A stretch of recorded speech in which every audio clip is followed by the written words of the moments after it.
The best dinner hack ever. All right, guys, buttered meats. This is one of our favorite and most popular recipes that we have. It's really just a method of cooking, and you can switch it up so many different ways. You need a half a stick of butter in the bottom of the crock pot, your meat, and then literally whatever type of seasoning you want, as long as you season it. And then another half a stick of butter on top. No liquids or anything else. I like to use a crock pot liner in our crock pot. That way I don't have to keep scrubbing my crock pot all throughout the week. It is BPA free. It is by Reynolds. I season it with a teaspoon of each of those seasonings on both sides. I set this one for about 6 hours on high, but the cooking time is going to vary based on the meat. This one was a London broil. When I tell you, this one came out tasting like those burrito. I've been practicing burrito. Tell me I'm saying it right, please. The Fajita Tacos. Oh my God, it was amazing. I served this on top of some cauliflower mash. It was absolutely delicious. Chicken fajita tacos, and here's how I made it. I chopped 2 chicken breasts really small, added all those spices on the screen, the juice of 1 lime, a handful of cilantro, and mixed everything together. To a skillet, I added some oil, the chicken, cooked it until fully cooked through. I added 1 onion, some bell pepper, cooked for another 5, and it was done. I took a large tortilla, cut 3 circles out of it, filled it with the chicken filling, added cheese, placed it in the oven at 375 until it was crispy and the cheese melted, and that was it. Some delicious chicken fajita tacos. Okay guys, we're doing a keto snack, so we'll need 1 tub of Cool Whip and scoop that out, about 2 tablespoons per scoop. Then this is going in the freezer until completely solid. Melt down keto-friendly chocolate, and then we're going to dip our frozen Cool Whip. Make sure the chocolate isn't too hot or you'll end up with a soupy mess instead of a yummy frozen treat for hot girl summer. Even if you're not keto, these are such an easy snack to satisfy your sweet tooth. So pop these back in the freezer until set and dig in. Okay, these Shanghai pork noodles are seriously addicting and perfect for a quick dinner. Start by seasoning your ground pork with this sweet and savory marinade for 15 minutes. Then pre-mix your sauce, which is just oyster sauce mixed with light and dark soy. Then slice your mushroom and cabbage into ribbons along with some scallion whites and par cook your noodles for 2 minutes and rinse under cold water to keep them nice and springy. Then in a hot pan, fry your pork until caramelized, then saute your vegetables and deglaze with some Shaoxing wine. Finally, add back your noodles, pork, your pre-mixed sauce, mix, finish with sesame oil, and enjoy. Hey guys, super simple 2-ingredient snack. Cube up 8 ounces of cream cheese and sprinkle with your favorite sugar-free Jell-O. Mix it up and that is it. You're absolutely going to love this. Make sure you follow us for more. Jalapeno popper pizza rolls. Cut the top off a jalapeno, then use a fork to scoop out the seeds and the pith. Fill the inside of the jalapeno halfway with your favorite pizza sauce. Roll a large piece of pepperoni around a piece of cheese and then stuff that inside the pepper. Place the stuffed jalapeno on the corner of an egg roll wrapper. Using some water, wet the edges of the egg roll wrapper and then proceed to fold in the sides. Roll it up tight and then add it to a 375-degree deep fryer and fry for roughly 3 minutes. Or an air fryer for 8 minutes at 350. Dip in your favorite marinara sauce and enjoy. What's up you guys, let me show you how to make ceviche de camarón. First, grab 1 pound of peeled, cleaned, and deveined shrimp. Go ahead and cut them into thirds. Next, I like to use a mix of limes and lemons. If you follow this recipe, you'll need to juice about 8 limes and 8 lemons. Next, sprinkle in 1 tablespoon of oregano and 2 tablespoons of Maggi or Maggi seasoning. Yo, if you know how to pronounce that properly, please let me know in the comments below. Now just go ahead and mix this up and the shrimp should start turning opaque. Now grab 2 medium-sized cucumbers. Go ahead and give them a peel. Slice each cucumber down the middle. Now you see all these seeds? Yeah, we don't want that. Grab a spoon and you're going to basically core the cucumber. And you just need to remove all that because they contain too much water. Now just cut your cucumber into spears and then little cubes. Now I'm using 6 Roma tomatoes. Go ahead and slice this down the middle and then you're going to need to core it. Once you remove the core, go ahead and dice that the same way you did the cucumber. Now grab half a red onion and go ahead and mince that. Now you need 2 chile serranos or 2 chili serranos and chop those up however you want. Now grab some cilantro, chop that up as well. If you want some more heat, toss in some red chili flakes, toss in your chile, now your red onion, your tomatoes, followed by your cucumber, and then lastly your cilantro. Now my common sense finally kicked in and I realized this bowl was actually too small, so I changed it. Go ahead and add some salt and pepper, add how much you want. Now mix it up and let it marinate for 1 to 2 hours. I'm telling you, stop playing with me. This ceviche is bussin'. And if you haven't already, go ahead and give me a follow. Simple, creative breakfast idea. Chop up some cabbage and boil for 7 minutes. Chop up an onion and fry until golden.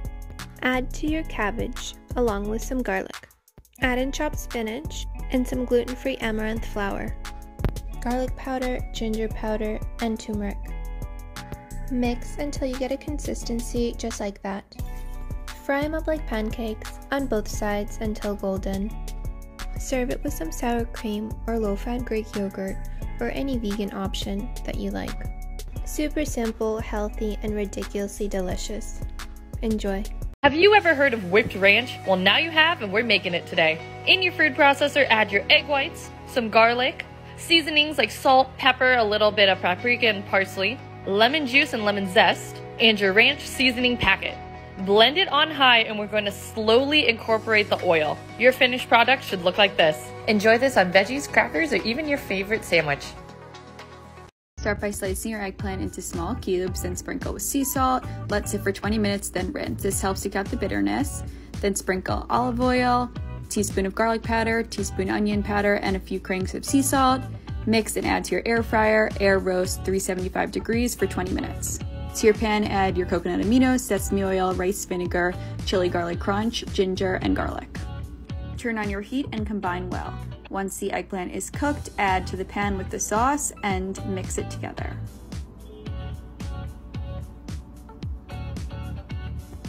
Top with scallions and sesame seeds and enjoy. Portillo's chopped salad. Here's how I make it. In a bowl, add 1 bag of salad mix. Top that with some diced red onion, diced tomato, diced cooked chicken, and some cooked pasta. This is the shape I prefer. Then add either feta or blue cheese. For the dressing, mix half a cup of Italian dressing and half a cup of ranch. Toss everything together, add in some crumbled cooked bacon if preferred, and enjoy. Like and follow for more.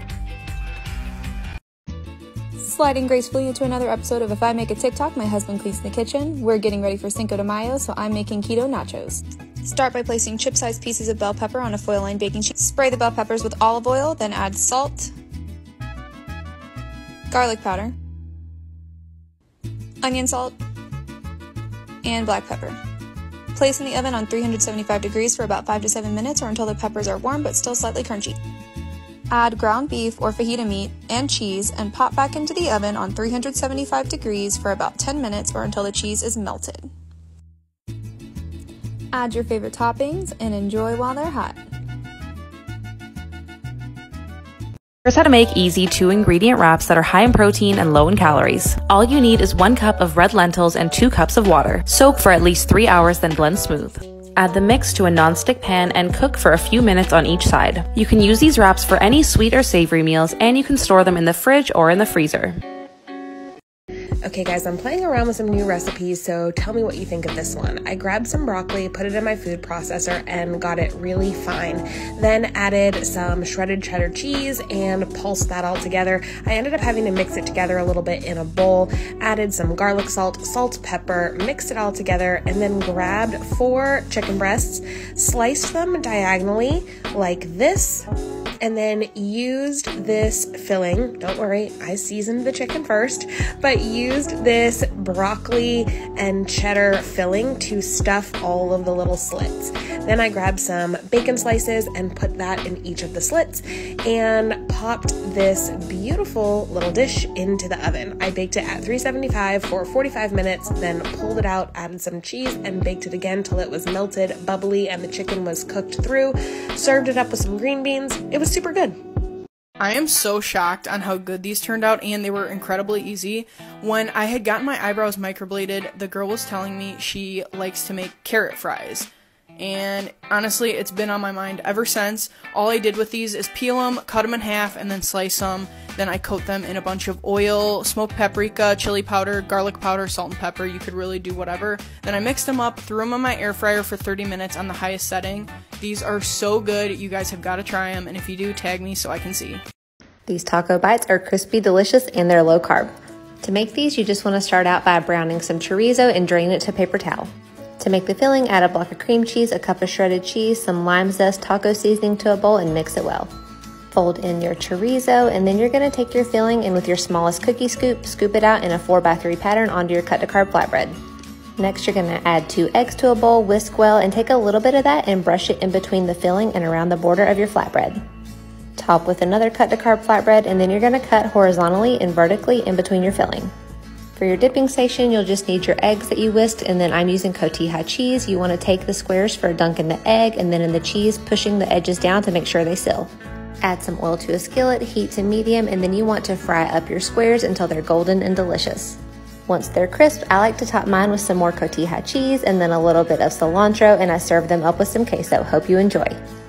Here's another idea for these cheese wraps. You guys, you can get these anywhere. Kroger, Walmart, Aldi. Just look in the cheese section. All right, you're gonna use everything but the bagel seasoning on both. Bake at 425 for 7 to 8 minutes. While those cook, you're gonna scramble up some eggs. Obviously, you're gonna season with salt and pepper. And then I am so obsessed with this little folding trend.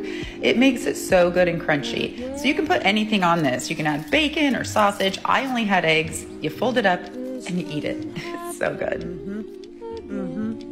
Today I'm showing you how to make the world's best New York style everything bagels with a scallion cream cheese that is better than your favorite bagel store. You're going to start in your stand mixer with some more water, a little bit of sugar, then add in your yeast, and once it gets bubbly, add in all the flour, mix it up until it becomes a dough, then knead it, and you're going to smack it, and just knead it until it's a nice dough. We're going to let it rise. Now we're going to slice up some scallions to make our scallion cream cheese. While it rises, just stir it into cream cheese, and you're good to go. Divide up your dough into evenly sized pieces, and then form them into bagel shapes. We're going to add a little brown sugar into some boiling water. We're going to boil the bagels in here for the incredible texture and crunch on the outside, and then we're going to pop them into the oven. But before we do that, we're going to brush with an egg wash, bake them for the first time with some water on the bottom for steam, and bake those off just until they're golden brown. Brush with more egg whites, then dip in the everything bagel seasoning, pop back in the oven, and then slice it open. Look at that. Give it a nice schmear, and how incredible is that? Delicious.